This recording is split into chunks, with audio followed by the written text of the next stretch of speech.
ଦେଇ ଏଇ ଦିନ ଦେଖିବା ପାଇଁ ସେ ଦେଲେ। ଆଉ ଗତ ରାତିର ସମସ୍ତ ଅମଙ୍ଗଳରୁ ସେ ରକ୍ଷା କଲେ। ପୁଣି ଅତି ପ୍ରଭାତରେ ଉଠି ଅନେକଙ୍କ ନିମନ୍ତେ ପ୍ରାର୍ଥନା କରିବା ପାଇଁ, ଅନେକଙ୍କ ନିମନ୍ତେ ମଧ୍ୟସ୍ଥି ହେଇ ଅନେକଙ୍କ ନିମନ୍ତେ ପ୍ରଭୁଙ୍କ ନିକଟରେ ନିବେଦନ କରିବା ପାଇଁ ଆମମାନଙ୍କୁ ଏକ ସୁନ୍ଦର ସୁଯୋଗ ଦେଲେ।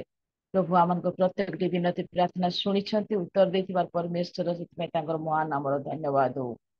ପ୍ରଭୁଙ୍କର ମହାନାମକୁ ଧନ୍ୟବାଦ ଦଉ ଦଉ ଆମମାନେ ଯୋଉ ପରମେଶ୍ୱର ଆମକୁ କହନ୍ତି, ହେ ମୋହର ମନ ସଦାପ୍ରଭୁଙ୍କର ଧନ୍ୟବାଦ କର, ହେ ମୋହର ଅନ୍ତରସ୍ଥ ସମସ୍ତ ତାଙ୍କ ପବିତ୍ର ନାମର ଧନ୍ୟବାଦ କର, ହେ ମୋହର ମନ ସଦାପ୍ରଭୁଙ୍କର ଧନ୍ୟବାଦ କର ଓ ତାଙ୍କ ମଙ୍ଗଳ ଦାନ ସବୁ ପାର୍ଶ୍ୱର ନାହିଁ।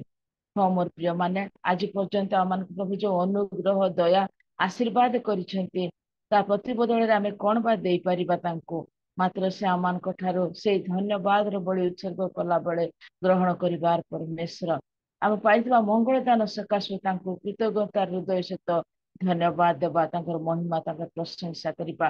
ଏଇ ବିପଦ ଦିନ ମାନଙ୍କରେ ପ୍ରଭୁ ଆମଙ୍କର ସହବର୍ତ୍ତୀ ପରମେଶ୍ୱର ହେବେ, ଆମମାନଙ୍କୁ ସୁରକ୍ଷା ଦେବେ, ସମସ୍ତ ଅମଙ୍ଗଳରୁ ରକ୍ଷା କରିବା ନିମନ୍ତେ ତାଙ୍କ ନିକଟରେ ନିଜ ନିଜକୁ ଆମେ ସମର୍ପଣ କରିବା।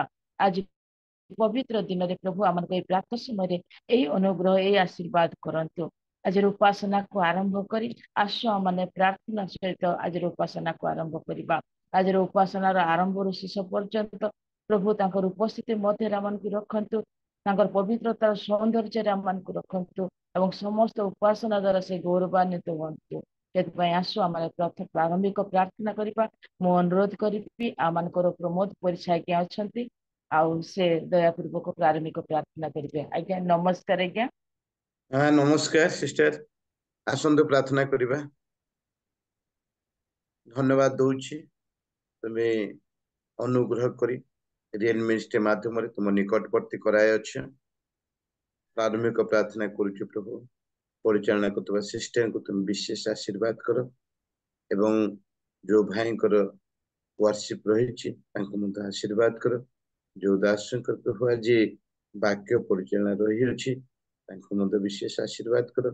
ବିଶେଷ ପ୍ରାର୍ଥନା କରେ ପରିଚାଳନା କରୁଥିବା ସିଷ୍ଟରଙ୍କ ନିମନ୍ତେ, ତାଙ୍କ ପରିବାର ନିମନ୍ତେ, ତାଙ୍କ ପିଲାମାନଙ୍କ ନିମନ୍ତେ ତାଙ୍କୁ ଏହି ପ୍ରକାର ପ୍ରଭୁ ଅଫଲାଇନ ଅନଲାଇନରେ ବ୍ୟବହାର କରି ତୁମର ସେ ଅନୁଗ୍ରହ ଦାନରେ ତାଙ୍କୁ ବୃଦ୍ଧି ପାଇବା ପାଇଁ ଦିଅ ଏବଂ ପ୍ରଭୁ ପରିବାର ପ୍ରତି ବିଶେଷ ବିଶେଷ ଆଶୀର୍ବାଦ କର।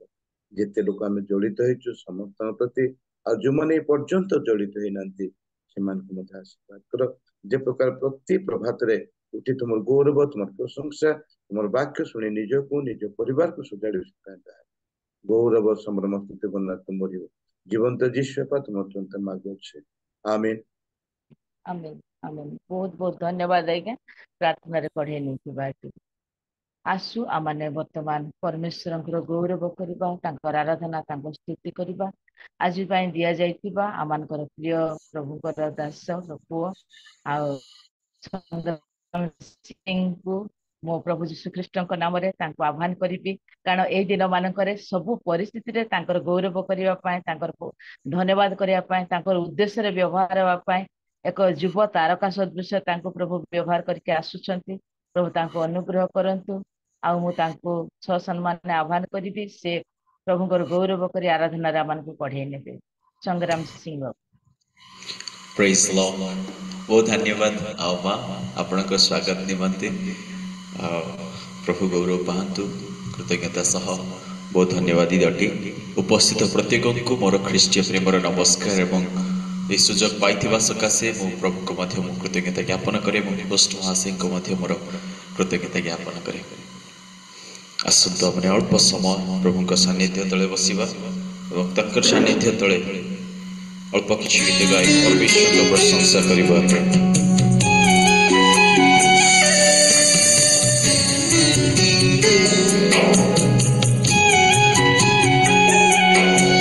ଅଶାନ୍ତ ଜଗତ ମଧ୍ୟରେ ପ୍ରଭୁ ତୁମ ଚରଣକୁ ଆସିଅଛୁ।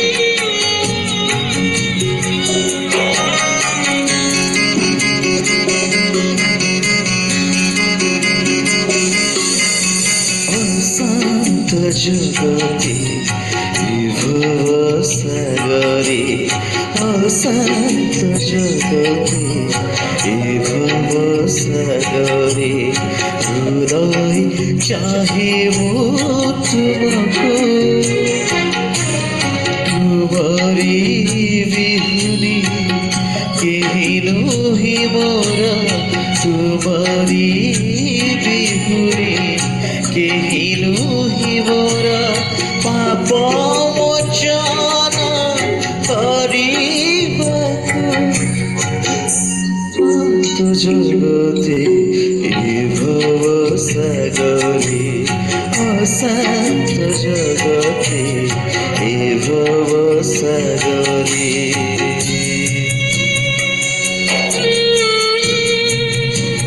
तुम ही अमनकर जीवन ज्योति अट प्रभु तुम बिना अमनकर मुक्ति ही ना तुम ही अमनकर पथ सत्य और जीवन अट अपने जहाँ भी अटू केवल तुम दया और अनुग्रह अटू प्रभु तुम्हें वही बाबा गौरव पाप प्रशंसा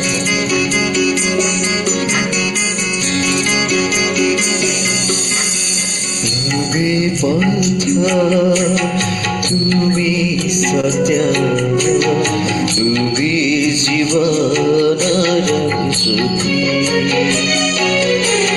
तुम बिना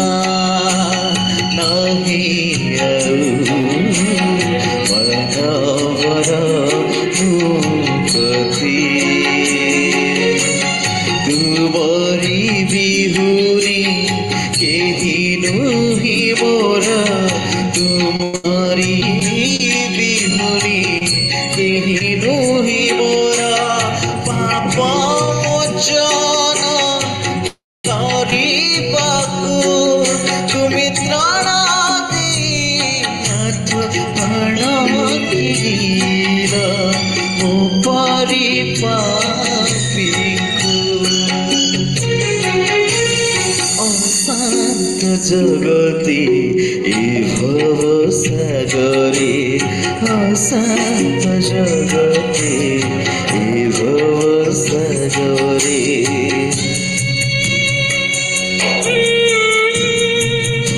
प्रभु तुम पद तले प्रभात समय आपण आपण को नत तुम वाक्य कहे जे आपण को नत करे उन्नत कर तुम ही आमर सर्वस्व अट प्रभु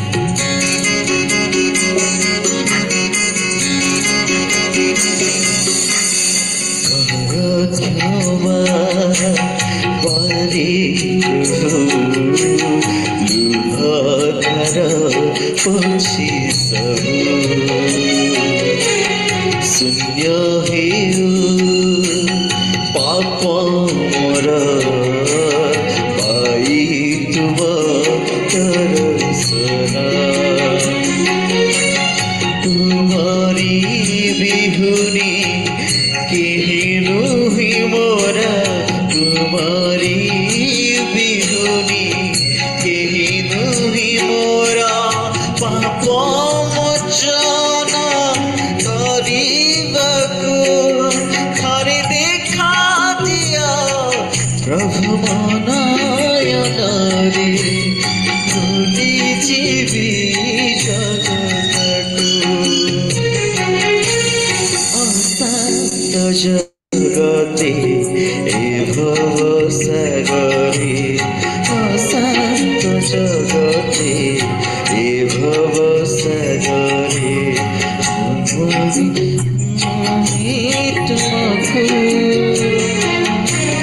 तुम्हारी बिहुनी केही नोही मोरा तुम्हारी बिहुनी केही नोही मोरा पाप मोचन କରିବାକୁ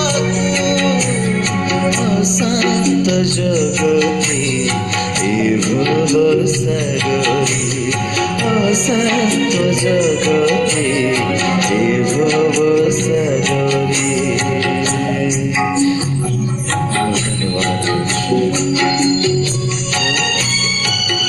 भव सागरे हालेलुया हालेलुया हालेलुया ଯାହାଙ୍କର ମହିମା ଯାହାଙ୍କର ପ୍ରଶଂସା ହେଇ ତ୍ରିଭୁବନ କରେ ସେହି ମହାନାମ କୋଟି କୋଟି ଜନତା କୋଟି କୋଟି सकल सृष्टिर आकर सही परमेश्वर प्रति प्रभात प्रतिटी स्वर जहांकर महिमा सर्वदा होता है से सदा प्रभु को माने परमेश्वर को गौरव निमंते गोटे गीत गाय परमेश्वर को प्रशंसा करवा जहां का महिमा गाय करताल सह करताल सह परमेश्वर को गौरव करवा हालेलुया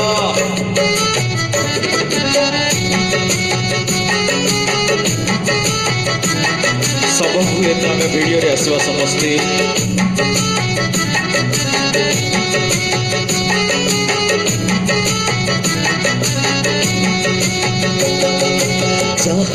महिमा काहे गिरिवा जहां प्रशंसा करी त्रिभुवन सेना बहिउ धन्य धन्य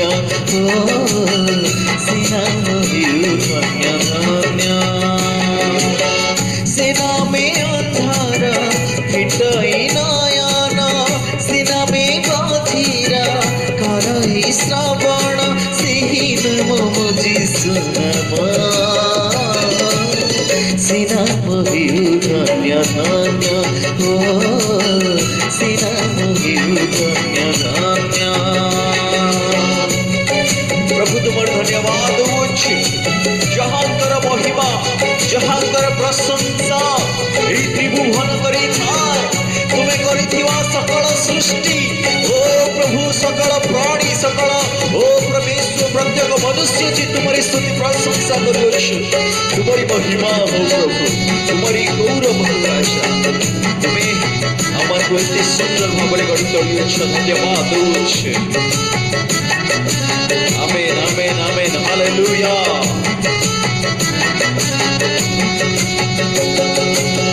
महासूर्य कर्म सब साध्य हुए सेही नामे सामुद्रिक भूमि छाड़ा स्थिर हुए सेही नामे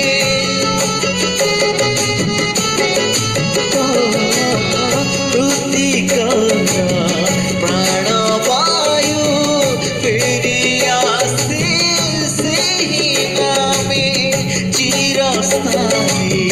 रोग सब सुस्त हुए सेना में निर्बोध हुए बुद्धिमान सेना में दुर्बल हुए बलवान सेही नम जीसु नाम सेना बहिउ धन्य धन्य सेना बहिउ धन्य धन्य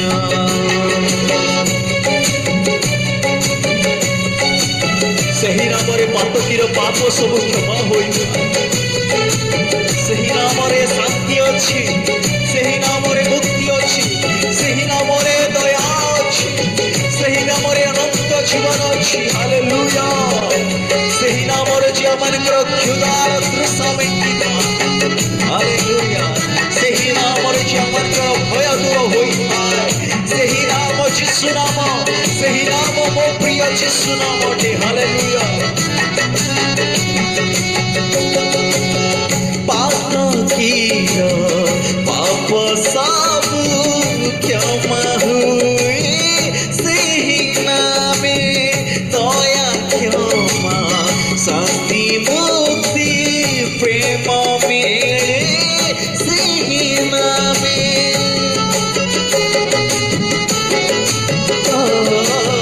सारा करे रही पाखु स्थान मिले सही नामे क्षुधा तृष्णा भय भ्रांति दूर हुए सही नामे सेना में मिलई अनंत जीवन सेना में रही যিশু নাম সে নাম হিউ ধন্য ধন্য সে নাম হিউ ধন্য ধন্য সে নাম হিউ ধন্য ধন্য সে নাম হিউ ধন্য ধন্য। हालेलुया तुम नाम प्रभु धन्य अटी तुम्हें आमन को किते दया अनुग्रह करी आज पर्यंत जीवन रे बंचाई अछि तुम्हारी विविध दया एवं अनुग्रह सकाशे आम आज विनष्ट होई रहा पाप कले सुद्धा अधर्म कले सुद्धा गुप्त मध्य पाप कले सुद्धा प्रभु आमन को तुम्हें क्षमा दे अनेक विरोधर कर्म कले सुद्धा तुम दृष्टि जहा उत्तम नुह ताहा माने कले सुद्धा प्रभु आमन को तुम्हें क्षमा दे सुजोग थाउ थाउ समय थाउ थाउ तुमरी सही बंधुत्व आमरे जेपरी गुरुत्व दे प्रभु तुमको भय करि पारु तुम्हें साहाय्य करो से ही प्रकृत बंधुट तांको छड़ाओ कहीं नहीं अमन को मुक्ति देवा पाए अमन को धूली उठाए अमन को साहाय्य करे बंधु परिबंधु तुम्हें मो परिपीरा बंधु परिबंधु तुम्हें मो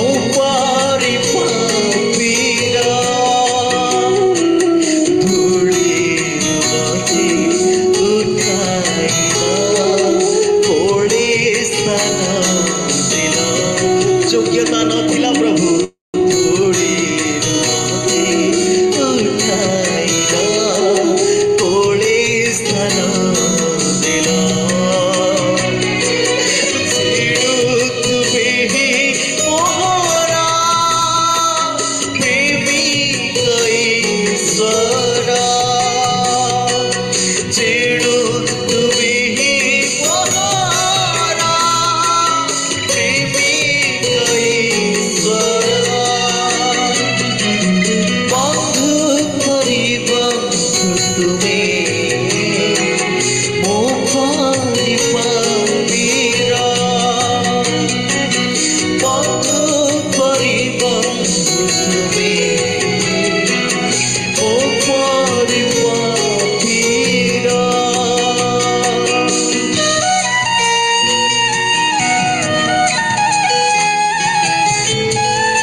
मोर अपराध सकाशे जदि मु दंड पाई मोर धर्मता सकाशे मोर गुप्त पाप सकाशे जदि प्रभु मु आज दंड पाई प्रभु मु आज तुम दृष्टि देखा जाए रात्रि करे तुम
प्रशंसा करवा सहभागिता तुमको धन्यवाद जिसु तुम नाम मागुच आमीन आमीन आमीन धन्यवाद प्रेज द लॉर्ड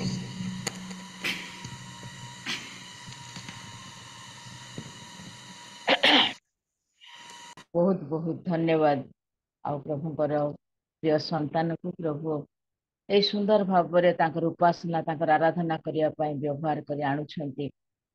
हाँ आपण मैंने जानी सिंहपुर अंचल गोटे हिंदू बहुल गाँटा बहुत कष्ट दुख जंत्रणा से माने से जगार रही प्रभुंकर सेवा उपासना करुले से गोटे परिवार से जगार रही प्रभुंकर गौरव करते अनेक झड़ झंझा दे गति कले प्रभु से एक ए प्रकार दृढ़ कर चट्टाण रे ठिया कले जे आज आमर युवा माने प्रभुंकर गौरव प्रभुंकर महिमा करने से पछ छाड़ ना प्रभु से बहुल भाव में आशीर्वाद करंतु संग्राम सिंह की परिवार को चर्च को प्रभु से जगार एक दीप रुखा पर रखा जाइतिबा दीप पर से व्यवहार कर आसुचंते प्रभु से समस्त कार्य आशीर्वाद करंतु संग्राम सिंह को विशेष कर आशीर्वाद करंतु तांकर गौरव उद्देश्य रे प्रभु से व्यवहार करंतु बहुत बहुत धन्यवाद पुओ आ सुंदर आराधना मान को कढ़े नहीं हेतु प्रकृत मैंने धूली मात्र मात्र प्रभु आम को अनुग्रह कर कोल बसई उच्चरे आमनकर स्थान को से रखिछंती एथिबाई से महान परमेश्वर महत नाम धन्यवाद हो। एतेबेले आसु आमने आराधना रे कढ़े नहीं पुअंकर परिवार निमंते तांकर सेवा कार्य निमंते तांकर चर्च सेवा प्रभु जपरि अनुग्रह करिवे आशीर्वाद करि हस्त रखिबे एथिबाई प्रार्थना करिबा मु अनुरोध करिबी आमनक मध्यरे सुलक्षणी माउसी अछंती से जदि सुनि पारुछंती से प्रार्थना रे तोଳି धरिबे। Praise the Lord. सुलक्षणी माउसी माउसी नमस्कार माउसी नमस्कार आ बाबा। प्रार्थना करिबे आजिर वक्तांको समर्पण करी पुणी आमे जेते जण स्थान रे बसिछु प्रत्येक से प्रभुଙ୍କର वाक्य को ध्यान करिबा हृदय रे रखि तदनुसार जीवन यापन जेपरि करि परिबा एथिबाई प्रत्येकଙ୍କୁ समर्पण करी मध्ये प्रार्थना करिबे। क्षमा करंतु वीडियो ऑन करि पार नै समस्त आंतरिक नमस्कार जणाए। नमस्कार आसंतु आमने प्रार्थना करिबा। प्राणर प्रियतम स्वर्गीय पिता तमरी पवित्र महानाम को धन्यवाद करूछु प्रशंसा गौरव स्तुति वंदना करूछु प्रभु कारण तुम्हें गौरव पूजा प्रशंसा पाइबा पाए एकमात्र योग्य परमेश्वर अट बापा तुम्हें सत्य पवित्र तुम्हें अनादि काल अनंत काल पर्यंत भयोग्य परमेश्वर प्रभु से ही महान परमेश्वर गौरव करबा पाए से ही महान परमेश्वर प्रशंसा करबा पाए प्रभु आमान को तुम्हें मनोनीत कल से तुम्हारी नाम को धन्यवाद करुछि प्रभु तुम्हारी दासन को दे आमान को प्रत्येक को तुम्हारी निकटवर्ती कराइल प्रभु हृदय स्पर्शी आराधना करी आमान जीवन मध्य हे प्रिय प्रभु जेपरी तुम्हारी गौरव करिबु अपना अपना पाप स्वीकार करी तुम्हारी मुख को आम दर्शन करने को पारिबु एवं प्रभु तुम्हारी आज्ञा को आम पालन करी प्रभु आम निमंते जो अनुग्रह आशीर्वाद रखी अछ से अंशी हेबाकु पारिबु प्रभु से आम को यही सुंदर सुजोग दे ए प्रातः काल मध्य तुम्हारी दासंक दे सुंदर प्रभु अवकाश देछ से धन्यवाद करुछि प्रभु तुम्हारी दासंक तुम्हारी पाद तले समर्पण करी प्रार्थना करुछि प्रभु आमने शुणा को पारिथुलु प्रभु दुख कष्ट जंत्रणा सही तुम्हारी सेवा कार्य लिप्त छंती हे प्रिय प्रभु तुम निकट हाथ जोड़ी प्रार्थना करुछि बापा तांको तुम्हें बहुल भाव में आशीर्वाद कर मंगल कर दया कर प्रभु तुमरी पाए व्यवहार हेबा पाए तुमको हृदय मध्य स्थान देवा पाए प्रभु परिवार सहित तुम्हारी गौरव करबा पाए तुम्हारी राज्य विस्तार करबा पाए प्रभु तांको तुम्हें उठाइछ तुम्हें दया करी सकल कार्य तुम्हें आशीर्वाद मंगल दया कर बोली प्रार्थना करुछि जो स्थान रे से थिले मध्य कहीं प्रभु तार चतुर्दिगरे तुम्हें बेढ़ दे प्रभु शत्रु मान समस्त विपद अमंगल रोग संकट मृत्यु विनाश प्रभु तांको तुम्हें सुरक्षा दे बोली प्रार्थना करुछि हे जीवंत पिता तुम निकट प्रार्थना करुछि आमने विभिन्न स्थान रे थिले मध्य विभिन्न ग्राम रे विभिन्न शहर मध्य रे थिले मध्य प्रभु यही प्रातः काल रे आमने प्रत्येक तुम्हारी पाद तले बसिछु प्रभु तुम्हारी अनुग्रह द्वार सिंहासन पाद तले अछु आमन को प्रत्येक को तुम्हें हस्त तोली आशीर्वाद कर बोली प्रार्थना करुछु जद्वारा मैंने प्रभु तुम ठार आशीर्वाद प्राप्त होगा पारिबु तुम्हारी वाक्य शुणी ग्रहण करने को पारिबु ए दिन मानकर तुम्हारी वाक्य जे आम जीवन को संशोधित करिबो प्रक्षालन करिबो आत्मिक जीवन मध्य बढ़ा पारिबु प्रभु से आम प्रत्येक को जाग्रत प्रस्तुत होगा दियो प्रभु आम जेपरी अमनोयोगी सहित न शुणी मनोजोगर सहित तुम्हारी वाक्य शुणबु ग्रहण करने को पारिबु से मन प्रत्येक को तुम्हें प्रदान कर बोली प्रार्थना करुछि मध्य जेते जोड़ी होइछु प्रभु प्रत्येक को तुम्हें आशीर्वाद करू करू प्रत्येक परिवार समस्त अमंगल विपद रोग संकट मध्य तुम्हें सुरक्षा करी समस्त आवश्यकता दे प्रभु तुम्हें आमान दे तुम्हें गौरव पूजा प्रशंसा पाओ बोली प्रार्थना करुछि प्रिय प्रभु प्रार्थना करुछि जो दास तुम्हारी वाक्य परिवेषण करिवे हे प्रिय प्रभु तुम्हें वाक्य रूपी ईश्वर तुम्हें सत्य परमेश्वर आद्य वाक्य थिल वाक्य ईश्वर सहित थिल से ही वाक्य आज आम ନିକଟରେ ପ୍ରଭୁ ପ୍ରକାଶିତ ହଉଛ ପ୍ରଭୁ। ସେଇ ବାକ୍ୟ ବର୍ତ୍ତମାନ ଆମେ ଶୁଣିବୁ ପ୍ରଭୁ। ବାପା ସେହି ଦାସଙ୍କୁ ତୁମେ ବହୁଳ ଭାବରେ ଆଶୀର୍ବାଦ ମଙ୍ଗଳ ଦୟା କର, ଯଦ୍ୱାରା ହେ ପ୍ରିୟ ପ୍ରଭୁ ତୁମରି ପବିତ୍ର ଆତ୍ମାର ଶକ୍ତି ସହାୟତାରେ ପ୍ରଭୁ ଗଭୀର ବିଷୟ ବାଇବଲର ବୁଝାଇବା ପାଇଁ ପ୍ରଭୁ ତାଙ୍କର ମୁଖପାତ୍ର ତୁମେ ହୁଅ। ପବିତ୍ର ଆତ୍ମାର ସ୍ୱଚ୍ଛତା ତୁମେ ଦିଅ ବୋଲି ତୁମ ନିକଟରେ ପ୍ରାର୍ଥନା କରୁଛି। ତାଙ୍କୁ ତୁମେ ଆଶୀର୍ବାଦ କର ପ୍ରଭୁ। ପ୍ରାର୍ଥନା କରୁଛି ତୁମରି ଦାସୀ ଅତି ସୁନ୍ଦର ଭାବରେ ପରିଚାଳନା କରି ଆସୁଛନ୍ତି, ତାଙ୍କୁ ତାଙ୍କ ପରିବାରକୁ ମଧ୍ୟ ତୁମେ ବହୁଳ ଭାବରେ ଆଶୀର୍ବାଦ ମଙ୍ଗଳ ଦୟା କର। ମୋ ଯୋଗ୍ୟ ଦିନ ଧୂଳିର ନିବେଦନ ପ୍ରାର୍ଥନା ତୁମେ ଗ୍ରହଣ କର। ମହିମା ପୂଜା ପ୍ରଶଂସା ଗୌରବ ସ୍ତୁତି ବନ୍ଦନା ଯୁଗେ ଯୁଗ ତୁମକୁ ଦେଇ ତୁମରି ହୋ ବୋଲି ମୋର ତ୍ରାଣକର୍ତ୍ତା ପ୍ରଭୁ ଯୀଶୁଙ୍କ ନାମରେ ସାମାନ୍ୟ ଭିକ୍ଷା ମାଗିଲି ବାପା, ଆମେନ୍। ଧନ୍ୟବାଦ ଝିଅ। ନମସ୍କାର ମାଉସୀ, ବହୁତ ବହୁତ ଧନ୍ୟବାଦ ପ୍ରାର୍ଥନାରେ ତୋଳି ଧରିଥିବା ହେତୁ। ବର୍ତ୍ତମାନ ଆସୁ ଆମମାନେ ବର୍ତ୍ତମାନ ସମୟ ବାକ୍ୟ ଶୁଣିବାର ସମୟ।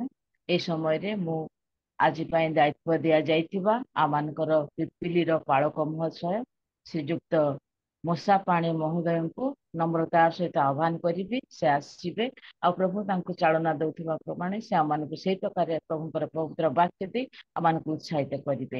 ବର୍ତ୍ତମାନ ସମୟ ପାଣି। ବହୁତ ବହୁତ ଧନ୍ୟବାଦ। ନମସ୍କାର। ପ୍ରଭୁଙ୍କର ମହତ୍ ନାମର ଧନ୍ୟବାଦ ହଉ। ପ୍ରଭୁ ଆମ୍ଭମାନଙ୍କୁ ପ୍ରେମ କରି ସୁଯୋଗଟି ଦେଇଛନ୍ତି ପ୍ରାତଃ ସମୟରେ ପ୍ରଭୁଙ୍କର ପାଦ ତଳେ ବସି ପ୍ରଭୁଙ୍କର ସେବା କରିବା ପାଇଁ, ପ୍ରଭୁଙ୍କର ଆରାଧନା କରିବା ପାଇଁ। ପ୍ରଭୁ ଆମମାନଙ୍କର ସହାୟ ହେଇଛନ୍ତି, ସହବର୍ତ୍ତୀ ହେଇଛନ୍ତି। ଆମମାନଙ୍କର ପ୍ରଭୁ ଆମମାନଙ୍କର ଈଶ୍ୱର ହେଇଛନ୍ତି। ଚାଳକ ପାଳକ ପ୍ରଭୁ ପରମେଶ୍ୱର ହେଇଛନ୍ତି।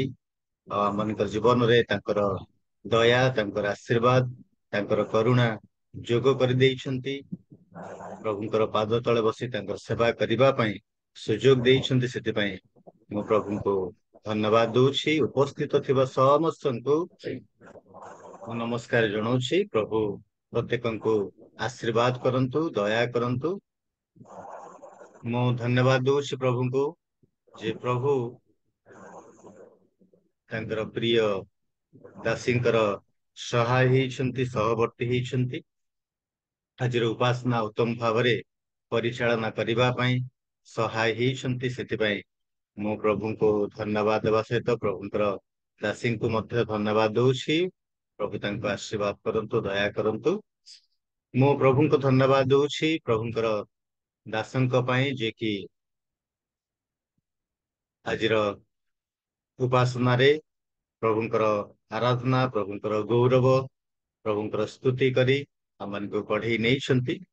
ମୁଁ ତାଙ୍କ ପାଇଁ ପ୍ରଭୁଙ୍କୁ ଧନ୍ୟବାଦ ଦଉଛି ଏବଂ ପ୍ରଭୁଙ୍କର ଦାସଙ୍କୁ ମଧ୍ୟ ମୁଁ ଧନ୍ୟବାଦ ଦଉଛି। ପ୍ରଭୁ ଆମମାନଙ୍କୁ ଅନେକ ସମୟରେ ତାଙ୍କର ନିମନ୍ତେ ପ୍ରଭୁଙ୍କର ଗୌରବ ପାଇଁ, ପ୍ରଭୁଙ୍କର ପ୍ରଶଂସା ପାଇଁ ଆମମାନଙ୍କୁ ବ୍ୟବହାର କରିକି ଆସିଛନ୍ତି।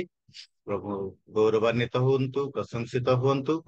ଆଉ ପ୍ରଭୁଙ୍କ ନିମନ୍ତେ ଏଇ ଜଗତରେ ବଞ୍ଚିବା ପାଇଁ ପ୍ରଭୁ ମାନଙ୍କର ସମସ୍ତଙ୍କର ସହାୟ ହେଉ। ଆମମାନେ ପ୍ରକାଶିତ ପୁସ୍ତକରୁ ଶିକ୍ଷା ଲାଭ କରିକି ଆସିଛୁ। ଆଉ ଆଜି ମଧ୍ୟ ଆମମାନେ ପ୍ରକାଶିତ ପୁସ୍ତକରୁ ବା ପ୍ରକାଶିତ ବାକ୍ୟରୁ ଆମମାନେ ଆଲୋଚନା କରିବା। ଆମମାନେ ଆଲୋଚନା କରିଥିଲୁ ଗତ ଥର ଯୋଉମାନେ ଉପସ୍ଥିତ ଥିଲେ ସେମାନଙ୍କ ପାଇଁ, ଏବଂ ଯୋଉମାନେ ଉପସ୍ଥିତ ନଥିଲେ, ଆବସେଣ୍ଟ ଥିଲେ, ସେମାନଙ୍କ ପାଇଁ ମଧ୍ୟ ଟିକେ ରିପିଟ କରିଦେବା। ପ୍ରକାଶିତ ବାକ୍ୟ ତାର 2 ଅଧ୍ୟାୟ 18 ପଦରୁ 29 ପଦ ପର୍ଯ୍ୟନ୍ତ ଆମମାନେ ପାଠ କରିଥିଲୁ। ଆଉ ପ୍ରସଙ୍ଗର ନାମ ଥିଲା ଥିଓଥିରା, ଏକ ସାଲିସକାରୀ ମଣ୍ଡଳୀ। ସାଲିସ କରୁଥିବା ଗୋଟିଏ ମଣ୍ଡଳୀର କଥା ମାନେ ଆଲୋଚନା କରୁଥିଲୁ। 7ଟି ମଣ୍ଡଳୀ ମଧ୍ୟରୁ ଆମମାନେ ଥିଓଥିରା ମଣ୍ଡଳୀ ବିଷୟରେ ଆଜି ଆଲୋଚନା କରୁଛୁ। ତେବେ ଥିଓଥିରା ମଣ୍ଡଳୀ ବିଷୟରେ ଆମମାନେ ଆଲୋଚନା କରିଥିଲୁ, ଆଉ କିଏ ତାକୁ ସ୍ଥାପନ କରିଥିଲେ ସେ ବିଷୟରେ ଆମେ ଗତ ସପ୍ତାହରେ ଆଲୋଚନା କରିଛୁ। ଏବଂ ଆମେ ଆଲୋଚନା କରିଛୁ ଥିଓଥିରା ସହର କଥା, କୋଉଠି ଅଛି, କୋଉ ସ୍ଥାନରେ ଅଛି, କିଏ ତାକୁ ସ୍ଥାପନ କରିଥିଲେ, କେବେଠାରୁ ସେ ଏଇ ସହରଟି ସ୍ଥାପନ ହେଇଥିଲା, ଆଉ କେବେ ହେଇଥିଲା, ତାର ଅର୍ଥଟି କଣ, ସେ ବିଷୟରେ ଆମେ ଗତ ଥର ଆଲୋଚନା କରି ସାରିଛୁ। ଏବଂ ଥୁଏଥେରାର ବାଣିଜ୍ୟ ବିଷୟରେ ମଧ୍ୟ ଆମେ ଆଲୋଚନା କରିଥିଲୁ। ଥୁଏଥେରାରେ ରହି ଯଦି ବାଣିଜ୍ୟ ବ୍ୟବସାୟ କରିବାକୁ ହବ, ତାହେଲେ ଗୋଟେ ସଂଘରେ ମିଶିବାକୁ ପଡିବ, ଆଉ ବିଭିନ୍ନ ପ୍ରକାର କାର୍ଯ୍ୟ କରିବାକୁ ହବ। ଏବଂ ସେମାନଙ୍କର ବିଶେଷ କାମ ହଉଛି, ବ୍ୟବସାୟ ହଉଛି ଚର୍ମ ଶିଳ୍ପ, ବିଭିନ୍ନ ପାତ୍ର, ପିତ୍ତଳ କର୍ମ, ପାଉରୁଟି, ପଶମ ଶିଳ୍ପ, ସୂକ୍ଷ୍ମ ବସ୍ତ୍ର, ବାଇଗଣିଆ ବସ୍ତ୍ର, ଏ ପ୍ରକାର ବାଣିଜ୍ୟ ବ୍ୟବସାୟ ସେ ସ୍ଥାନରେ କରାଯାଉଥିଲା। ଏବଂ ଏହା ଖ୍ରୀଷ୍ଟିଆନ ମାନଙ୍କ ପାଇଁ ଟିକେ ସମସ୍ୟାର ବିଷୟ ଥିଲା। ବାଣିଜ୍ୟ ବ୍ୟବସାୟ କରିବା ସମୟରେ ବିଭିନ୍ନ ପ୍ରକାର ଅସୁବିଧାର ସମ୍ମୁଖୀନ ସେମାନେ ହଉଥିଲେ, ଏଣୁ ସେମାନେ ବ୍ୟବସାୟ କରିପାରୁନଥିଲେ। ଏ ବିଷୟରେ ଆମେ ଆଲୋଚନା କରୁଥିଲୁ। ଏବଂ ଆଲୋଚନା କରୁ କରୁ ଆମେ 3ଟି ବିଷୟରେ ଆଲୋଚନା କରିଥିଲୁ। 3ଟି ଏସ୍ କଥା, ଆଉ ସେଇଟା ହଉଛି 18 ପଦରେ ସେଭିଂ ୱାନ୍, ଉଦ୍ଧାରକାରୀ ପରମେଶ୍ୱର, ସର୍ଚିଂ ୱାନ୍, ସନ୍ଧାନକାରୀ ବିଷୟରେ ଆମେ ଆଲୋଚନା କରିଥିଲୁ। ଏବଂ ସବରେନ୍ ୱାନ୍, ସାର୍ବଭୌମ ପରମେଶ୍ୱର, ଆଉ ସେଇ 18 ପଦରେ ଆମେ ଏ ପ୍ରକାର ଆଲୋଚନା କରିଥିଲୁ। ଏବଂ ଆଲୋଚନା କରୁ କରୁ ମଣ୍ଡଳୀର ସେବା କାର୍ଯ୍ୟ ବିଷୟରେ ଆମେ ଆଲୋଚନା କଲୁ। ଦ ସର୍ଭିସ ଅଫ ଦ ଚର୍ଚ୍ଚ, ମଣ୍ଡଳୀର ସେବା କାର୍ଯ୍ୟ କଣ ଥିଲା, ଆଉ ସେମାନଙ୍କର ବିଷୟରେ ମଧ୍ୟ ଆମେ ଆଲୋଚନା କରିଥିଲୁ। ଆଉ ସେମାନଙ୍କର ମିନିଷ୍ଟ୍ରି, ସେମାନଙ୍କର ମୋଟିଭ ଏବଂ ସେମାନଙ୍କର ମ୍ୟାଚୁରିଟି, ଅର୍ଥାତ୍ ସେମାନଙ୍କର ସେବା କାର୍ଯ୍ୟ, ସେମାନଙ୍କର ଉଦ୍ଦେଶ୍ୟ ଏବଂ ସେମାନଙ୍କର ପରିପକ୍ୱତା ବିଷୟକୁ ପ୍ରଭୁ ପ୍ରଶଂସା କରିଥିଲେ ବା କରୁଥିଲେ, ସେ ବିଷୟଟିକୁ ଆମେ ଆଲୋଚନା କରିଥିଲୁ।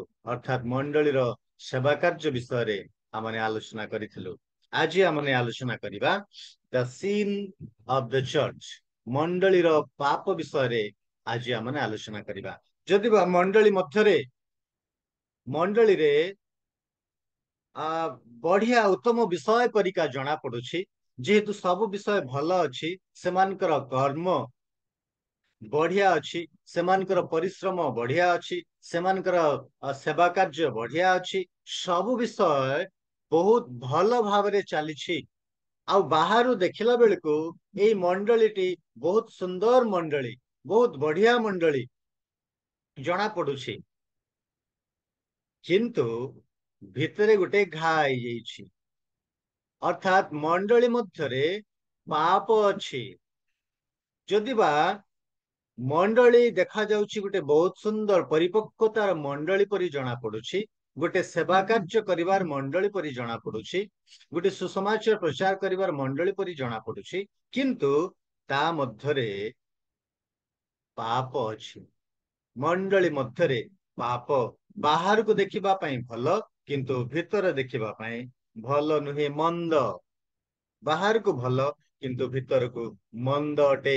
ଏ ପ୍ରକାର ଗୋଟେ ମଣ୍ଡଳୀ, ଯାହା କଥା କି ଆଜି ଆମେ ଆଲୋଚନା କରୁଛୁ। ଗତ ସପ୍ତାହରେ ଆଲୋଚନା କରିଥିଲୁ ଯେ ଯୀଶୁ ସେମାନଙ୍କର ସମସ୍ତ ବିଷୟକୁ, ସେମାନଙ୍କର ସେବା କାର୍ଯ୍ୟକୁ ପ୍ରଶଂସା କଲେ, କିନ୍ତୁ ବର୍ତ୍ତମାନ ଆମେ ଆଲୋଚନା କରୁଛୁ ଯେ ମଣ୍ଡଳୀ ମଧ୍ୟରେ ଯୋଉ ପାପ ଅଛି, ସେଥିପାଇଁ ପ୍ରଭୁ ସେମାନଙ୍କର ସମ୍ମୁଖୀ ହଉଛନ୍ତି। ଯେ ମଣ୍ଡଳୀ ମଧ୍ୟରେ ଯୋଉ ପାପ ଅଛି, 20 ପଦରୁ 23 ପଦ ପର୍ଯ୍ୟନ୍ତ ଆମେ ପଢିବା। 20 ପଦରୁ 23, ପ୍ରକାଶିତ ତାର 2 ଅଧ୍ୟାୟ 20 ପଦରୁ 23।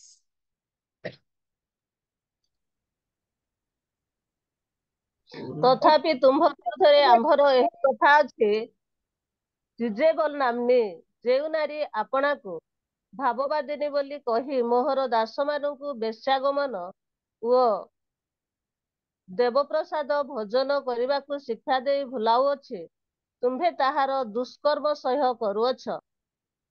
ଆମ୍ଭେ ତାହାକୁ ମନ ପରିବର୍ତ୍ତନ କରିବାକୁ ସମୟ ଦେଲେ ସେ ଆପଣା ବେଶ୍ୟାବୃତ୍ତିରୁ ମନ ପରିବର୍ତ୍ତନ କରିବାକୁ ଇଚ୍ଛୁକ ହେଉନାହିଁ। ଦେଖ, ଆମ୍ଭେ ତାହାକୁ ଶଯ୍ୟାଶାୟୀ କରିବୁ, ଆଉ ଯେଉଁମାନେ ତାହା ସହିତ ବ୍ୟଭିଚାର କରନ୍ତି, ସେମାନେ ତାହାର କର୍ମର ସହଭାଗିତାରୁ ମନ ପରିବର୍ତ୍ତନ ନ କଲେ ଆମ୍ଭେ ସେମାନଙ୍କୁ ମହାକ୍ଲେଶରେ ପକାଇବୁ। ପୁଣି ଆମ୍ଭେ ତାହାର ସନ୍ତାନମାନଙ୍କୁ ମୃତ୍ୟୁ ଦ୍ୱାରା ବିନାଶ କରିବୁ। ସେଥିରେ ଆମ୍ଭେ ଯେ ମର୍ମ ଓ ହୃଦୟର ପରୀକ୍ଷକ, ପୁଣି ତୁମ୍ଭମାନଙ୍କର ପ୍ରତ୍ୟେକ ଜଣକୁ ଆପଣା ଆପଣା କର୍ମ ଅନୁସାରେ ଫଳଦାତା, ଏହା ମଣ୍ଡଳୀଗଣ ଜାଣିବେ। ବହୁତ ବହୁତ ଧନ୍ୟବାଦ, ବହୁତ ଧନ୍ୟବାଦ। ଏଇ ମଣ୍ଡଳୀରେ କୌଣସି ସମସ୍ୟା ନଥିଲା, କୌଣସି କ୍ଲେଶ ନଥିଲା, କୌଣସି ବିଷୟ ନଥିଲା, କିନ୍ତୁ ସେମାନେ ଏଇ ମଣ୍ଡଳୀ ଜଗତ ସହିତ ସାଲିସ କରିଛି, ଅର୍ଥାତ୍ ଜଗତ ସହିତ ବୁଝାମଣା କରିଛି।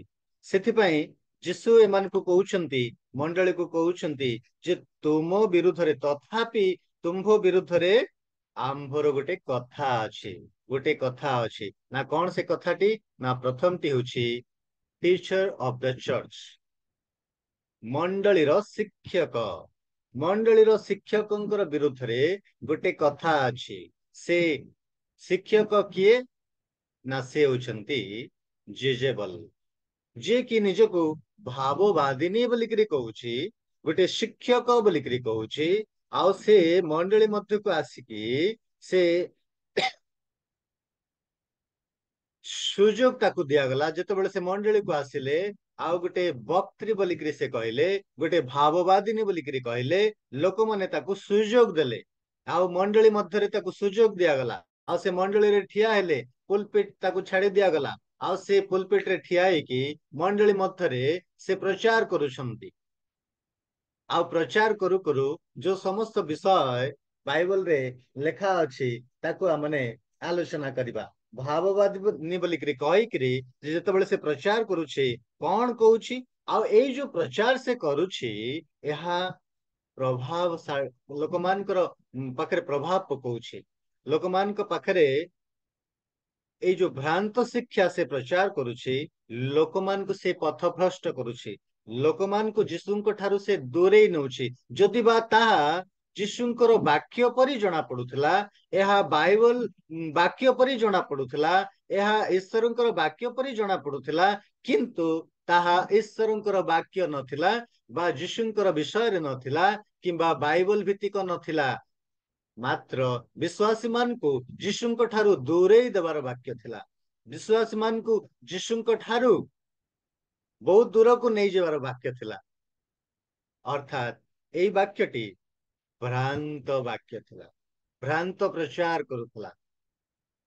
ମଣ୍ଡଳୀର ଶିକ୍ଷକ ଅର୍ଥାତ୍ ଜିଜେବଲ, ଯିଏ କି ନିଜକୁ ଭାବବାଦୀ ବୋଲିକିରି କହୁଥିଲା, ଆଉ ଯେତେବେଳେ ତାଙ୍କୁ ସୁଯୋଗ ଦିଆଗଲା, ମଣ୍ଡଳୀ ମଧ୍ୟରେ ସୁଯୋଗ ଦିଆଗଲା, ସାଙ୍ଗେ ସାଙ୍ଗେ ଭ୍ରାନ୍ତ ଶିକ୍ଷା ସେ ପ୍ରଚାର କଲେ। କିନ୍ତୁ ପ୍ରଭୁ ଯୀଶୁ ଏଇ ସ୍ତ୍ରୀଟିକୁ ଏକ୍ସପୋଜ କରିଦେଲେ, ବାହାର ପକେଇଦେଲେ, ଯେ ଏ ଲୋକଟି ପ୍ରକୃତରେ ଭଲ ଲୋକ ନୁହେଁ, ଏ ସ୍ତ୍ରୀ ଲୋକଟି ପ୍ରକୃତରେ ଠିକ ଶିକ୍ଷା ଦେଉନାହିଁ, ଏ ସ୍ତ୍ରୀ ଲୋକଟି ପ୍ରକୃତରେ ଯୀଶୁଙ୍କର ବିଷୟରେ ପ୍ରଚାର କରୁନାହିଁ, ତାର ପ୍ରଚାର ବାଇବଲ ଭିତ୍ତିକ ନୁହେଁ, ତାହା ଭ୍ରାନ୍ତ ପ୍ରଚାର ଅଟେ।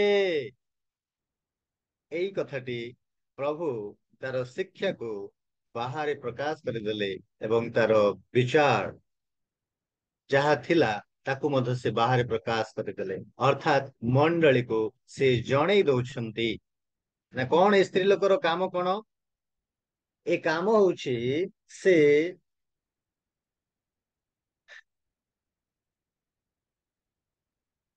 20 ପଦ ଲେଖା ଅଛି,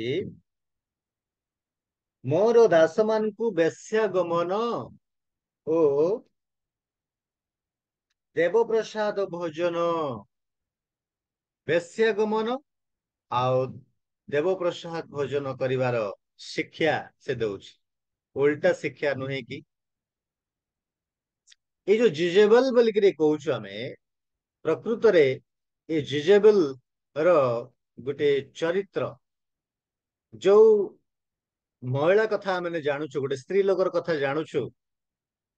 ପୁରାତନ ନିୟମ ସମୟରେ ଗୋଟେ ଲୋକ ଥିଲା, ଗୋଟେ ସ୍ତ୍ରୀ ଲୋକଟି ଥିଲା, ଯିଏକି ଜଣେ ଦୁର୍ଦାନ୍ତ ମହିଳା ଥିଲା। जणे कुख्यात महिला थिला, जणे दुष्ट प्रकृतिर महिला थिला। ताकू आमे निश्चय मने रखिथिबु आ मने पकेइबा। वर्तमान प्रथम राजावली तार 16 अध्याय 31 पद जदि आमने पाठ करिबु आ से पढ़िबा टिके कोठिकार लोक से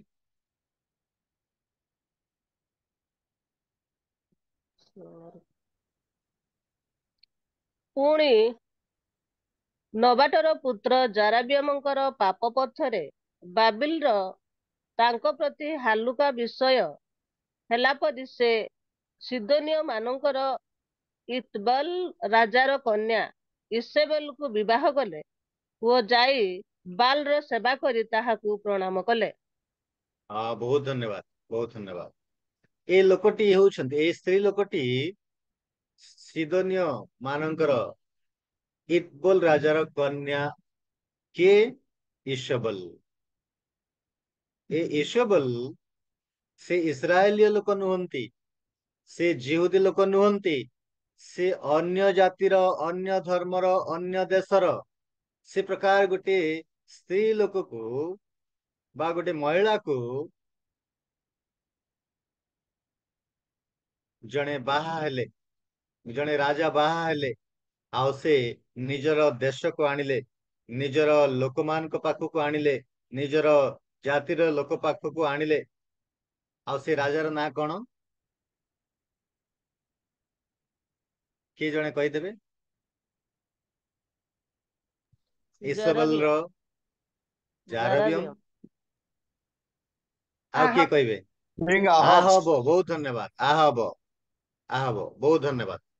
तेबे आहब एई महिला को बा एई स्त्री लोकटी को बाहा हेले आउ निजर देश को, निजर लोकमान को पाखकु, निजर जातिर लोकमान को पाखकु से आनिले। ए प्रकार गोटे महिला जे की दुर्दांत, जे की कुख्यात है, डकायत बोलिक हमें कहबू, दुष्ट लोक बोलिक हमें कहबू। ए प्रकार गोटे स्त्री लोक को से बाहा हेले जे की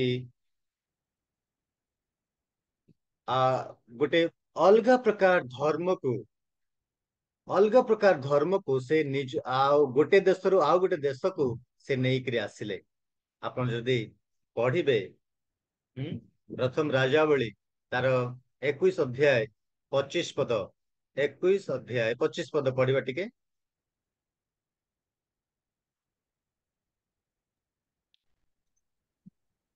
ଯେପରି ଯେପରି ଏହି ଆହାବ ଆପଣା ଭାର୍ଯ୍ୟା ଇସେବେଲ ଦ୍ୱାରା ପ୍ରବର୍ତ୍ତିତ ହୋଇ ସଦାପ୍ରଭୁଙ୍କ ଦୃଷ୍ଟିରେ ମନ୍ଦ କର୍ମ କରିବା ପାଇଁ ଆପଣାକୁ ବିକ୍ରୟ କଲେ, ସେହିପରି ଆଉ କେହି କରିବ ନାହିଁ।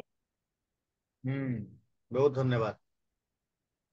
आहब निजर स्त्री पाखरे विक्रय हो गले, अर्थात ए स्त्री लोक जहा कहला ता से मानिले।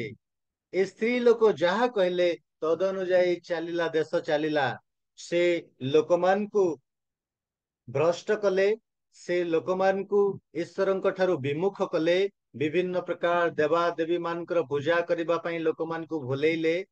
आउ ए लोकंकर कथा जानते कि ए लोकटी 18 अध्याय तार 19 पदर जदि आपण पढ़िबे, से बाल देवतार उपासिका थिले एवं से प्राय बाल देवर 450 भविष्यत वक्ता एवं आसेरार 400 भविष्यत वक्ता मान को से पाखे रखिले, दरमा देकर रखिले। प्राय 850 लोकों को ए भविष्यत वक्ता मान को बाल देवतार एवं आशेरा देवतार ए भविष्यत वक्ता मान को से दरमा देकर रखिले, पूजा आराधना करिबा पई, ए देवा देवी मानकर पूजा करिबा पई, आराधना करिबा पई। ए प्रकार गोटे स्त्री लोकटी जिजेबल रो अर्थ होची स्वच्छ, बा इसेबल रो अर्थ होची स्वच्छ, किंतु प्रकृत रे तार नाम अनुजाई जो स्वच्छ भल विषय, किंतु से भल नथिले, तार उल्टा प्रकृतिर लोक थिले, उल्टा प्रकृतिर चरित्र लोक थिले। ଆଉ ଯେତେବେଳେ ସେ ଇସ୍ରାଏଲ କୁ ଆସିଲେ ବିବାହିକି ସେ ଇସ୍ରାଏଲ କୁ ଆସିଲେ, ସେତେବେଳେ ସେ ଗୋଟେ ବିକୃତ ଧର୍ମକୁ ଇସ୍ରାଏଲ ମଧ୍ୟକୁ ଆଣିଲେ। ଯୋଉ ଇସ୍ରାଏଲ ଲୋକମାନେ, ସେମାନଙ୍କର କୌଣସି ଦେବତା ନାହିଁ, ସେମାନଙ୍କର ମୂର୍ତ୍ତି ନାହିଁ, ସେମାନଙ୍କର କୌଣସି ବିଷୟ ନାହିଁ, ସେମାନେ ସତ୍ୟ ଈଶ୍ୱରଙ୍କର ସେବା କରନ୍ତି, ସତ୍ୟ ପରମେଶ୍ୱରଙ୍କର ଉପାସନା କରନ୍ତି।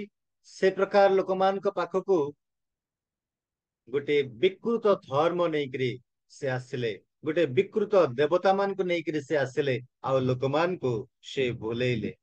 ଅଶ୍ଳୀଳ କାର୍ଯ୍ୟ ସବୁ କରିବା ପାଇଁ, ଯୌନ କାର୍ଯ୍ୟ ସବୁ କରିବା ପାଇଁ ସେମାନଙ୍କୁ ସେ ଭୁଲେଇଥିଲେ। ସେ ପ୍ରକାର ଏ ସ୍ତ୍ରୀ ଲୋକଟି, ଆଉ କେମିତି ଲୋକ? ଏ ସ୍ତ୍ରୀ ଲୋକଟି କି ପ୍ରକାର ଲୋକ ନା, ଏ ଜିଜେବଲ ବା ଇସେବଲ ପରମେଶ୍ୱରଙ୍କର ଲୋକମାନଙ୍କୁ ହତ୍ୟା କରିବା ପାଇଁ ମଧ୍ୟ ନ ପଛେଇବା ଲୋକ। ପରମେଶ୍ୱରଙ୍କର ଲୋକମାନଙ୍କୁ ହତ୍ୟା କରିବା ପାଇଁ ଯୋଜନା କରିବାର ଲୋକ। ଆପଣ ଯଦି ପଢିବେ ସେଇ ପ୍ରଥମ ରାଜାବଳୀ ତାର 19 ଅଧ୍ୟାୟ 1 ପଦରୁ 3 ପଦ, ସେ ଏଲିଓଙ୍କୁ ହତ୍ୟା କରିବା ପାଇଁ ମନ୍ତ୍ରଣା କଲେ, ଏଲିଓଙ୍କୁ ହତ୍ୟା କରିବା ପାଇଁ ଚାହିଁଲେ ଏବଂ ତାକୁ ଧମକ ଦେଲେ। ଏଇ ଯୋଉ ଘଟଣାଟି ମୁଁ କହୁନାହିଁ, ସେ ଘଟଣାଟି ଆମେ ଜାଣିଛୁ। ଏବଂ ଦ୍ୱିତୀୟରେ ଆହବ ଗୋଟେ ଜମି କିଣିବା ପାଇଁ ଚାହିଁଲେ, ଆଉ ସେଇ ଜମି କିଣିକି ସେ ସେଇଠି ଶାକ କ୍ଷେତ୍ର କରିବା ପାଇଁ ଚାହିଁଲେ, ଆଉ ସେତେବେଳେ ସେ ମନା କରିଦେଲେ, ନାବୋଧ ମନା କରିଦେଲେ। ଯେହେତୁ ମନା କରିଦେଲେ, ପରବର୍ତ୍ତୀ ସମୟରେ ଏଇ ସ୍ତ୍ରୀ ଲୋକଟି ଅର୍ଥାତ ଇସେବଲ ସେ ଚକ୍ରାନ୍ତ କରି ସେ ଲୋକଙ୍କୁ ହତ୍ୟା କଲେ ଏବଂ ସେଇ ଜମିକୁ ନିଜର ଅକ୍ତିଆର ମଧ୍ୟକୁ ନେଲେ। ଏ ପ୍ରକାର ଗୋଟେ ସ୍ତ୍ରୀ ଲୋକଟି ଭୟଙ୍କର, ଦୁର୍ଦାନ୍ତ ଏବଂ ଦୁଷ୍ଟ ଚରିତ୍ରର, ଦୁଷ୍ଟ ପ୍ରକୃତିର ଗୋଟେ ସ୍ତ୍ରୀ ଲୋକଟି। କିନ୍ତୁ ପରବର୍ତ୍ତୀ ସମୟରେ ଆପଣ ଜାଣନ୍ତି କି ଏଲିୟ ଭବିଷ୍ୟତ ବକ୍ତା ସେ ଯୋଉ ଭାବବାଣୀ ଦେଇଥିଲେ 21 ଅଧ୍ୟାୟ ତାର 17 ପଦରୁ 24 ପଦ ମଧ୍ୟରେ, ସେଇ ଭାବବାଣୀଟି ଗୋଟିଏ ବର୍ଷ ପରେ, 1 ବର୍ଷ ପରେ ତାହା ଆକ୍ଷରିକ ଭାବରେ ପୂରଣ ହେଇଥିଲା, ଯାହାକି ଦ୍ୱିତୀୟ ରାଜାବଳୀ ତାର 9 ଅଧ୍ୟାୟ 1 ପଦରୁ 37 ପଦ ମଧ୍ୟରେ ସେଇ କଥାଟି ଲେଖାଯାଏ। ଆପଣ ଯଦି 30 ପଦରୁ 37 ପଦ ପଢିବେ, ଆଉ ସେଇଠି ସେଇ ଭାବବାଣୀ ସଫଳ ହେଇଥିଲା। ଅର୍ଥାତ ଇସବଲର କେବଳ ଖପରି, ପାଦ ଏବଂ ହାତର ପାପୁଲି ଛଡା ଆଉ ବାକି ସବୁକୁ କୁକୁର ମାନେ ଖାଇଲେ। ଯେ ପ୍ରକାର ସେ ଜଣେ ଲୋକଙ୍କୁ ହତ୍ୟା କରିଥିଲା, ସେ ପ୍ରକାର ତାର ଜୀବନରେ ମଧ୍ୟ ସେଇ ପ୍ରକାର ଘଟିଥିଲା। ଇସବଲ ଦୁଷ୍ଟତା ଏବଂ ମୂର୍ତ୍ତି ପୂଜା ସହିତ ପରିଚିତ ଥିଲେ ଏବଂ ସେ ଜଡିତ ଥିଲେ। ସେଇ ପ୍ରକାର ଏଇ ସ୍ତ୍ରୀ ଲୋକଟି ମଣ୍ଡଳୀ ମଧ୍ୟରେ, ଥିଓଥିରା ମଣ୍ଡଳୀ ମଧ୍ୟରେ ସେ ଶିକ୍ଷା ଦେବା ସମୟରେ ଦେବପ୍ରସାଦ ଭୋଜନ ଓ ବ୍ୟଭିଚାର ବିଷୟରେ ସେ ପ୍ରଚାର କରୁଛି। ଆହା, କି ପ୍ରକାର ପ୍ରଚାର, କି ପ୍ରକାର ଦୁର୍ଦାନ୍ତ ବ୍ୟକ୍ତି ଇଏ ଲୋକଟି, ଏ ସ୍ତ୍ରୀ ଲୋକଟି। ଆମମାନେ ଏଇଠି ତାର ଚରିତ୍ର ବିଷୟରେ ଦେଖୁଛୁ। ଠିକ ଏଇ ପ୍ରକାର ପୁରାତନ ନିୟମ ସମୟରେ ଯୋଉ ଇସେବଲ ଥିଲେ ବା ଜିଜେବଲ ଥିଲେ, ଠିକ ସେଇ ପ୍ରକାର ଗୋଟେ ସ୍ତ୍ରୀ ଲୋକଟି ବର୍ତ୍ତମାନ ମଣ୍ଡଳୀ ମଧ୍ୟରେ ନିଜକୁ ଭାବବାଦିନୀ ବୋଲିକିରି କହୁଛି, ଆଉ ସେ ମଣ୍ଡଳୀ ମଧ୍ୟରେ ଶିକ୍ଷା ଦଉଛି। ଶିକ୍ଷା ଦେବା ସମୟରେ ଲୋକମାନଙ୍କୁ ଭୁଲଉଛି, ଈଶ୍ୱରଙ୍କ ଠାରୁ, ଯୀଶୁଙ୍କ ଠାରୁ ସେ ଦୂରକୁ ନେଉଛି। ଏ ପ୍ରକାର ଗୋଟେ ଶିକ୍ଷକ ମଣ୍ଡଳୀ ମଧ୍ୟରେ ଯିଏକି ଲୋକମାନଙ୍କୁ ଭ୍ରାନ୍ତ କରୁଛି। ପ୍ରିୟ ବନ୍ଧୁଗଣ, ପ୍ରଭୁ ଆମମାନଙ୍କୁ ଦୟା କରନ୍ତୁ, ପ୍ରଭୁ ଆମମାନଙ୍କୁ ସାହାଯ୍ୟ କରନ୍ତୁ। ଯେତେବେଳେ ଲୋକମାନେ ପ୍ରଚାର କରନ୍ତି, ଈଶ୍ୱରଙ୍କର ଲୋକମାନେ ପ୍ରଚାର କରନ୍ତି, ଆମମାନଙ୍କୁ ସାବଧାନ ହେବାକୁ ହବ। ଏହା ସତରେ ବାଇବଲ ଭିତ୍ତିକ ପ୍ରଚାର ତ? ଏହା ପ୍ରଭୁ ଯୀଶୁ କହିଥିବା ପ୍ରଚାର ତ? ଆମମାନଙ୍କୁ ଜାଣିବାକୁ ହବ, ଆମମାନଙ୍କୁ ତାହା ପରଖିବାକୁ ପଡିବ, ନହେଲେ ଆମେ ମଧ୍ୟ ହୁଏତ ଭ୍ରାନ୍ତରେ ପଡିଯାଇପାରୁ। ପ୍ରଭୁ ଆମମାନଙ୍କୁ ଦୟା କରନ୍ତୁ, ପ୍ରଭୁ ଆମମାନଙ୍କୁ ସାହାଯ୍ୟ କରନ୍ତୁ। ତେବେ ପ୍ରଥମ ଆଉ ଗୋଟେ ବିଷୟଟି ହଉଛି କଣ, ଏଇ ଯୋଉ ମଣ୍ଡଳୀ ମଧ୍ୟରେ ଶିକ୍ଷକ, ଏ ଯୋଉ ଟିଚର 20 ପଦରେ ଆମମାନେ ଦେଖୁଛୁ ଯେ ତାର ପାପ ବିଷୟରେ ବର୍ଣ୍ଣନା କରାଯାଇଛି। ପାପ ବିଷୟରେ ବର୍ଣ୍ଣନା କରାଯାଇଛି। ତାର ପାପ ବିଷୟ କଣ ବର୍ଣ୍ଣନା କରାଯାଇଛି? ତଥାପି ତୁମ୍ଭ ବିରୁଦ୍ଧରେ ଆମ୍ଭର ଏଇ କଥା ଅଛି, ଜେଜେବେଲ ନାମ୍ନୀ ଯୋଉ ନାରୀ ଆପଣାକୁ ଭାବବାଦିନୀ ବୋଲି କହି ମୋର ଦାସମାନଙ୍କୁ ବେଶ୍ୟାଗମନ ଓ ଦେବପ୍ରସାଦ ଭୋଜନ କରିବାକୁ ଶିକ୍ଷା ଦେଇ ଭୁଲାଉଅଛି। ଆର ପାପଟା କଣ? ଦେବପ୍ରସାଦ ଭୋଜନ ଆଉ ବେଶ୍ୟାଗମନ ବିଷୟ ସେ ବର୍ଣ୍ଣନା କରୁଛି, ମଣ୍ଡଳୀରେ ଶିକ୍ଷା ଦଉଛି। ଏ ବିଷୟରେ, ଏ ପାପ ବିଷୟରେ ବର୍ଣ୍ଣନା କରାଯାଇଛି। ଅର୍ଥାତ୍ ଏ ସ୍ତ୍ରୀ ଲୋକଟି ନିଜକୁ ଭାବବାଦିନୀ ବୋଲିକରି କହିକି ଲୋକମାନଙ୍କୁ ନାନା ପ୍ରକାର କଥା କହିକି, ମନ୍ଦ କଥା କହିକି, ମନ୍ଦ କାମରେ ସେମାନଙ୍କୁ ଲିପ୍ତ କରିକି ଯୌନ କାମ କରିବା ପାଇଁ ସେମାନଙ୍କୁ ଭୁଲଉଛି, ସେମାନଙ୍କୁ ଦେବପ୍ରସାଦ ଭୋଜନ କରିବା ପାଇଁ ଭୁଲଉଛି, ଆଉ ସେମାନଙ୍କୁ ସେଥିରେ ଅଗ୍ରସର କରୁଛି। ସେମାନେ ଯେ ପ୍ରକାର এই মন্দ কাম କରିବେ, ମନ୍ଦ କାମ କଲେ କିଛି ଅସୁବିଧା ନାହିଁ। এই ଭୁଲ କାମ କଲେ, ବ୍ୟଭିଚାର କଲେ କିଛି ଅସୁବିଧା ନାହିଁ। ଯୌନ କାମ କଲେ କିଛି ଅସୁବିଧା ନାହିଁ। ଦେବପ୍ରସାଦ ଭୋଜନ କଲେ କିଛି ଅସୁବିଧା ନାହିଁ। କିଛି ଦେବତା ବୋଲି କିଛି ଅଛି କି? ନା, ଦେବତା ବୋଲି କିଛି ଥିଲେ ସିନା ତୁମର ଭୁଲ ହେବ, ନଡିଆ ଫଟାଅ ଆଉ ତୁମେ ସେଇ ମୂର୍ତ୍ତି ଆଗରେ ତାକୁ ବୋଲେଇକିରି ତୁମେ ଖାଅ, କିଛି ଅସୁବିଧା ନାହିଁ। ଦେବତା ବୋଲି କିଛି ଅଛି କି? ଏ ପ୍ରକାର ବୋଧେ ସେ ପ୍ରଚାର କରୁଥିଲେ। କିଛି ନାହିଁ ବୋଲିକିରି ପ୍ରଚାର କରୁଥିଲେ ବୋଧେ। ଆଉ ସେମାନଙ୍କୁ ବିଭିନ୍ନ ପ୍ରକାର ନିଶା ସେବନ, ମଦ୍ୟପାନ କରିବା ପାଇଁ ସେ ଶିକ୍ଷା ଦଉଥିଲେ। ଆଜିକାଲି ଏ ପ୍ରକାର ପ୍ରଚାର ଅଛି ଯେ ଆମମାନେ ଯଦି ଯୀଶୁଙ୍କୁ ବିଶ୍ୱାସ କରିଛୁ ତାହେଲେ ଆମମାନେ ପରିତ୍ରାଣ ପାଇଛୁ, କାରଣ ପ୍ରଭୁ ଯୀଶୁ କ୍ରୁଶରେ ହତ ହେଇଛନ୍ତି। ଆଉ ସେଥିପାଇଁ ଆମେ ଯେତେ ପାପ କରିବୁ, ଯେତେ ମନ୍ଦ କାମ କରିବୁ, କିଛି ଅସୁବିଧା ନାହିଁ। ଆଉ ଆମମାନେ କେବେ ମଧ୍ୟ ପରିତ୍ରାଣ ହରେଇବୁ ନାହିଁ, କାରଣ ପ୍ରଭୁ ଯୀଶୁ ଆମ ପାଇଁ ମରିଛନ୍ତି ବୋଲିକିରି ଶିକ୍ଷା ଦଉଛନ୍ତି। ଆହା, ଯିଏ ପାପ କରିବ ସେ ମରିବ। ପାପର ବେତନ ହଉଛି ମୃତ୍ୟୁ। ଏଇଟା କାହାର ଶିକ୍ଷା? ଏହା ହଉଛି ନୋଷ୍ଟିସିଜମ, ଜ୍ଞାନବାଦର ଶିକ୍ଷା। ଏଇ ଲୋକମାନଙ୍କର ଶିକ୍ଷାଟି କଣ? ନା, ଦୁଇଟି ବିଷୟ। ଗୋଟେ ହଉଛି ଶରୀର ଅଛି, ଆଉ ଗୋଟେ ହଉଛି ଆତ୍ମା ଅଛି। ଏ ଶରୀର ଯାହା ପାପ କରିବ ତାହା ଶରୀର ଭୋଗିବ। ଅର୍ଥାତ୍ ସେ ଯେତେବେଳେ ମୃତ୍ୟୁ ଭୋଗ କରିବ, ଆଉ ଶରୀର ମାଟିର ମଣିଷ, ମାଟିରେ ମିଶିଯିବ। କିନ୍ତୁ ଆତ୍ମା ସେ ପ୍ରଭୁଙ୍କ ପାଖକୁ ଯିବ। ସେ ତାର ଯଦି ଶରୀର ପାପ କରେ, ଆତ୍ମାର କିଛି ଅସୁବିଧା ନାହିଁ। ଆତ୍ମାର କୌଣସି ଅନିଷ୍ଟ ହବ ନାହିଁ। ନୋଷ୍ଟିସିଜମର କଥା, ଜ୍ଞାନବାଦର କଥା। ଆଉ ମାନେ ଏ ପ୍ରକାର ଲୋକମାନେ এই ପ୍ରକାର ଶିକ୍ଷା ଦିଅନ୍ତି। এই ଭ୍ରାନ୍ତ ଶିକ୍ଷା ବିରୁଦ୍ଧରେ, ନୋଷ୍ଟିସିଜମ ଲୋକମାନଙ୍କର ବିରୁଦ୍ଧରେ ଯୋହନ ସେ ଚିଠି ଲେଖନ୍ତି। ପ୍ରଥମ ଯୋହନ ରେ ଏଇ ଚିଠି ସେ ପ୍ରକାଶ କରିଛନ୍ତି। ଏଇ କଥା ଗୁଡିକ ବିରୁଦ୍ଧରେ ସେ ଚିଠି ଲେଖିଛନ୍ତି। ତେବେ ଏଇ ସ୍ତ୍ରୀ ଲୋକଟି ମଧ୍ୟ ସେ ପ୍ରକାର ଶିକ୍ଷା ଦଉଛି ମଣ୍ଡଳୀ ମଧ୍ୟରେ। ତୁମେ ଯେତେ ପାପ କଲେ ମଧ୍ୟ, ଦେବପ୍ରସାଦ ଭୋଜନ କଲେ ମଧ୍ୟ, ଆଉ ତୁମେ ଯୌନ ପାପ କଲେ ମଧ୍ୟ, ଯେତେ ତୁମେ ନିଶା ସେବନ କଲେ ମଧ୍ୟ କୌଣସି ଅସୁବିଧା ନାହିଁ। ପ୍ରିୟ ବନ୍ଧୁଗଣ, ଆମ ପାଖକୁ ଏ ପ୍ରକାର ଲୋକମାନେ ଆସିପାରନ୍ତି। ଏ ପ୍ରକାର ଶିକ୍ଷା ଠାରୁ ଆମମାନେ ଦୂରରେ ରହିବୁ। ମଦ୍ୟପାନ, ନିଶା ସେବନ, ଯୌନ କାର୍ଯ୍ୟ, ଅନୈତିକ କାର୍ଯ୍ୟ କରେଇବାରେ ଏ ସ୍ତ୍ରୀ ଲୋକଟିର ମୁଖ୍ୟ ଭୂମିକା ଥିଲା। ମୁଖ୍ୟ ଲୋକ ଏ ଥିଲା, ଏ ଲୋକମାନଙ୍କୁ ଈଶ୍ୱରଙ୍କ ଠାରୁ ଦୂରେଇ ନେବା ପାଇଁ। ପ୍ରିୟ ବନ୍ଧୁଗଣ, ପ୍ରଭୁ ଆମମାନଙ୍କୁ ଦୟା କରନ୍ତୁ, ପ୍ରଭୁ ଆମମାନଙ୍କୁ ସାହାଯ୍ୟ କରନ୍ତୁ। ଯେତେବେଳେ ବିଭିନ୍ନ ପ୍ରକାର ସଭା ସମିତି ହଉଥିଲା, ସେଇ ସମୟରେ ସେଇଠି ଶିକ୍ଷା ଦିଆଯାଉଥିଲା, ଆଉ ବଳି ଉତ୍ସର୍ଗ କରାଯାଉଥିଲା। ଦେବପ୍ରସାଦ ଭୋଜନ କରିବା ପାଇଁ ଲୋକମାନଙ୍କୁ, ଅର୍ଥାତ୍ ସେ ମାଂସ ଯାହାକି ସେ ଦେବତାଙ୍କ ଉଦ୍ଦେଶ୍ୟରେ ଉତ୍ସର୍ଗ କରାଯାଉଥିଲା, ତାହା ଲୋକମାନଙ୍କୁ ଦିଆଯାଉଥିଲା। ଯେତେବେଳେ ଥୁଆଥେରା ସହରରେ ଲୋକମାନେ ଉଦ୍ଧାର ପାଇଲେ, ପ୍ରଭୁ ଯୀଶୁଙ୍କୁ ସେମାନେ ବିଶ୍ୱାସ କଲେ, ପ୍ରଭୁ ଯୀଶୁଙ୍କୁ ଗ୍ରହଣ କଲେ, ଆଉ ମଣ୍ଡଳୀ ଗଠନ ହେଲା। लोक मैंने यीशु को विश्वास कले किंतु परवर्ती समय से ए प्रकार समस्यार सम्मुखीन होउछंती कारण से माने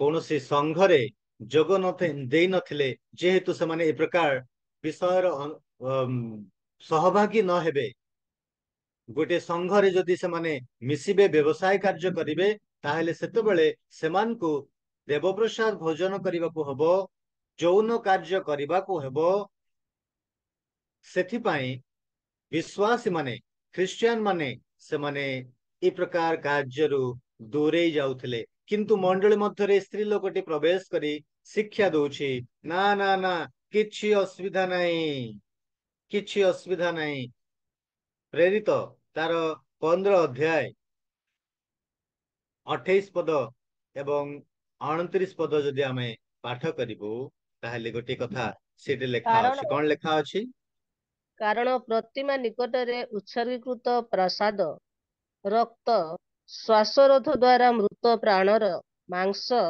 व परदारରୁ पृथक रहिबा ଏହି କେତୋଟି ଆବଶ୍ୟକୀୟ ବିଷୟ ବ୍ୟତୀତ ଆପଣମାନଙ୍କ ଉପରେ ଆଉ ଅଧିକ ଭାର ମୁଁ ଦେବାକୁ ପବିତ୍ର ଆତ୍ମା ଓ ଆମ୍ଭମାନଙ୍କ ଦୃଷ୍ଟିରେ ବିହିତ ବୋଧ ହେଲା। ଏହି ସବୁରୁ ଆପଣା ଆପଣାକୁ ଯତ୍ନ ସହ ରକ୍ଷା କଲେ ଆପଣମାନଙ୍କର ଭଲ ହେବ, ଆପଣମାନଙ୍କର ମଙ୍ଗଳ ହେବ। बहुत धन्यवाद एइछि मध्य गोटे कथा कहा जाउछि ना जहाँकि प्रतिमा निकटरे उत्सर्गीकृत प्रसाद रक्त आ मृत प्राणीर मांस परदाररू जे प्रकार विश्वासी माने पृथक रहिबे प्रभु रे रहिबे ए समस्त विषय माने दूर रे रहिबे यीशु रे जीवन यापन करिबे एहा कुहा जाइछि। प्रिय बंधुगण प्रभु आमान को दया करंतु एई मंडलीर विश्वासी माननकु ए स्त्री लोकटी बा शिक्षक बोलिकी भाववादिनी बोलिकी से भूलौथिला विभिन्न प्रकार कथा कहउथिला किंतु प्रभु आज आमान को दया करंतु प्रभु आमान को सहाय्य करंतु तांकर अनुग्रह तांकर दया तांकर आशीर्वाद आम्भमान को पई जोग करंतु जो द्वारा कि आमने समस्त विषय रक्षा पाइबु उद्धार पाइबु आ ए प्रकार विषय आमने लिप्त हबु नाही आमने प्रलोभित हबु नाही आमने अनैतिक कार्य लिप्त हबु नाही व्यभिचार रे आमने लागी रहिबु नाही सठिक मार्ग रु आमने विच्युत हबु नाही आमने अश्लील कार्य रे आमने लागी रहिबु नाही मूर्ति पूजा रे आमने रहिबु नाही मात्र आमने ईश्वरंकर पथरे जिबु ईश्वरंको जो ईश्वरंको आमने जानिछु ए प्रकार विषय आमने पृथक रहिबु। प्रिय बंधुगण बाइबल प्रचार करिवे बाइबल रु बाहर करिवे शिक्षा देबे आउ कहिबे ए स्त्री लोकों को परी प्रचार करी कहिबे वाक्य रु कोटेशन बाहर करिकी रेफरेंस बाहर करिकी एमती लेखा अछि सेमती लेखा अछि सेति पई आमने जहा कले मध्य किछि असुविधा नाही बोली करी कहि पारंती कहउछंती प्रकाशित वाक्य रु शिक्षा आमन को यही कथा शिखाए यही कथा जनाए जे आमने ए समस्त विषय रु पृथक रहिबु आउ ए प्रकार शिक्षक मानक ठारू आमने दूर रे रहिबु नइले भ्रांत हेबार संभावना अछि।